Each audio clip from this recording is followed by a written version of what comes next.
અને પાર્થિવ એક સેટઅપ સાથે સૌથી પહેલાં તો સેટઅપ એટલે રાધર ફંડામેન્ટલ્સ સાથે શરૂઆત કરીએ, કારણ કે જે રીતે અત્યારે એક જીઓ પોલિટિકલ ડેવલપમેન્ટ, એક ટેન્શન આપણે ભારત પાકિસ્તાન વચ્ચે જે જોઈ રહ્યા છીએ એને લઈને જે ડેવલપમેન્ટ હમણાં જે લક્ષ્મણજીએ બધી ડિટેલ્સ પણ શેર કરી છે, એની સાથે સાથે જે માર્કેટ માટે આપણા માટે જે સંકેતો ગ્લોબલ ફ્રન્ટ પર પોઝિટિવ સેટઅપ સાથેની એક શરૂઆતના આજે સંકેતો છે. ગિફ્ટ નિફ્ટી મજબૂત છે, એફઆઈએસ ઘણા પોઝિટિવ સતત 12 સેશન્સથી ખરીદદારી ભારતીય બજારમાં બતાવી રહ્યા છે અને ક્રૂડમાં ઉછાળો, આ બધા ફેક્ટર્સ પણ ધ્યાનમાં રાખવાના છે. Q4 અર્નિંગ્સ તો એક ડોમેસ્ટિક મોટા એક ટ્રિગર છે આપણા માટે. આ બધા વચ્ચે પાર્થિવ કઈ રીતે ભારતીય બજારને જોઈ રહ્યા છો?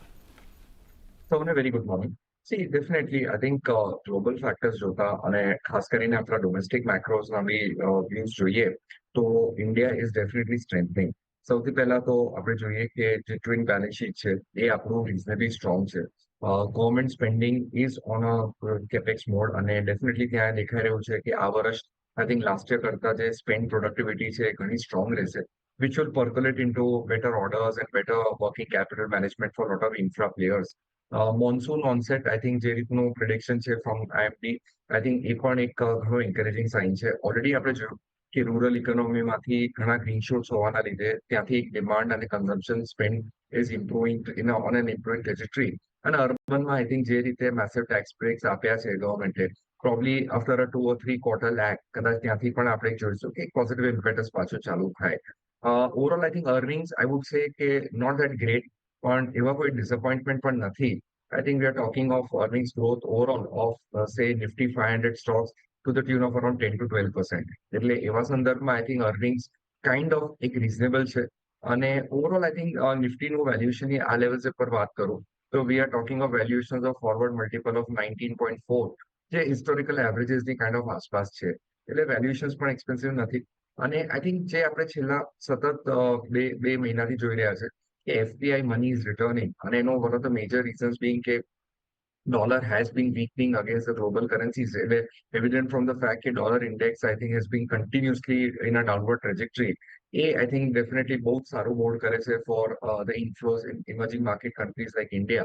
તો એના સંદર્ભમાં આપણે જોયું કે જે ફ્રન્ટલાઈન નામો છે ત્યાંથી એક સારી રેલી હોવાથી નિફ્ટીમાં I think we have seen a very reasonable performance. Yes, I think market participants are slightly on the edge with the geopolitical fears. If there is any sort of major escalation between India and Pakistan, that could spook the market. પણ historically આપણે જોયું છે કે આ પ્રકારની કોઈ બી event થાય છે તો within 2-3 days I think it is factored in. એટલે one should not really worry about the fear of unknown આજની તારીખમાં.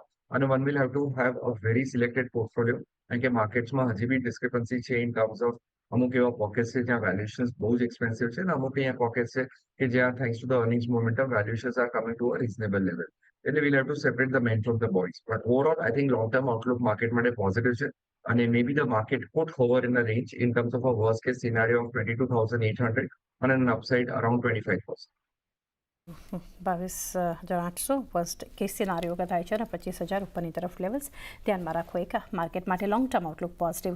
જે કે ગુડ મોર્નિંગ, અને એક ટેકનિકલ સેટઅપ સમજીએ આપની પાસેથી, કારણ કે એક સપ્તાહની શરૂઆત તો એક મજબૂત થવા જઈ રહી છે. જે ગ્લોબલ સેટઅપ તમે જુઓ, એફઆઈએસ ડીઆઈએસના ફિગર્સ જુઓ, અને જે રીતે આપણને એક બહુ રેન્જ બાઉન્ડ છેલ્લા અમુક સેશન્સ લાસ્ટ વીક માર્કેટ માટે જોવા મળ્યા હતા, પરંતુ આજે જે શરૂઆત કરવા જઈ રહ્યા છીએ, આપ કઈ રીતે વ્યૂ રાખી રહ્યા છો જીગર માર્કેટ માટે, અને કયા લેવલ્સ ધ્યાનમાં રાખીએ નિફ્ટી બેંક પર? ગુડ મોર્નિંગ ચાંદની. સી ઓવરઓલ અગર આપણે નિફ્ટીને જોઈએ તો સારી એવી આપણે લાસ્ટ 4 વીકમાં રિકવરી જોઈ છે. ઓલમોસ્ટ અગર આપણે જોઈએ તો જે 21,700 નો બોટમ હતો ત્યાંથી નોનસ્ટોપ રેલી ચાલી રહી છે. બટ ઓવરઓલ સારી વસ્તુ એ છે કે ચાર્ટ ઉપર જે પ્રીવિયસ બે સ્વિંગ હતા અરાઉન્ડ 23,800 ના, એના ઉપર કન્ટિન્યુઅસલી સસ્ટેન રહે છે 2 વીકથી. અને overall based on pivot setup એવું લાગે છે કે એક વખત મેજર પુલબેક આવ્યા પહેલા એક વખત 25,000 24,800 ના લેવલ્સ જોવા મળી શકે છે વિધિન નેક્સ્ટ 2 વીકની અંદર. અગર ઇન્ટ્રાડે ની વાત ક્રુશિયલ લેવલ લાગી રહ્યા છે 24,450 થી લઈને 24,250 ના, જે રીતે ગેપ અપ ઓપનિંગ દેખાડી રહ્યું છે અપ્રોક્સિમેટલી 100 પોઈન્ટનું, એટલે આપણે ડેફિનેટલી 450 ની ઉપર જ ઓપન થશું. અને જોવાનું એ છે કે સ્ટાર્ટિંગના અડધો કલાક અગર આપણે 24,400 કે 450 ની ઉપર સસ્ટેન રહે છે તો ફરીથી આપણે 24,600 ટેસ્ટ કરવા જશું ઇન્ટ્રાડેમાં. અને વેરેસ બેંક નિફ્ટીની વાત કરીએ, અગેન બેંક નિફ્ટીમાં પણ જે ઓલ ટાઈમ હાઈ હતા અરાઉન્ડ 54,500 ના અપ્રોક્સિમેટ લેવલ હતા સપ્ટેમ્બર 2024 ના, એની ઉપર આપણે કન્ટિન્યુઅસલી સસ્ટેન થઈ રહ્યા છે. બટ બેંક નિફ્ટી કમ્પેરેટિવલી મને થોડી ડેલી ચાર્ટ ઉપર વર્ટિકલ મૂવ આવ્યો છે એટલે પુલબેક ડેફિનેટલી રહેશે અને ઓવરઓલ ઇન્ટ્રા માટે જે ક્રિટિકલ આજે રહેશે એ છે અરાઉન્ડ લેવલ્સ જે છે 55,300 થી લઈને 54,900 ના આઈધર સાઈડ મૂવ આવશે તો આપણને એની અંદર ડિરેક્શનલ મૂવ જોવા મળી શકે છે બેંક નિફ્ટીમાં.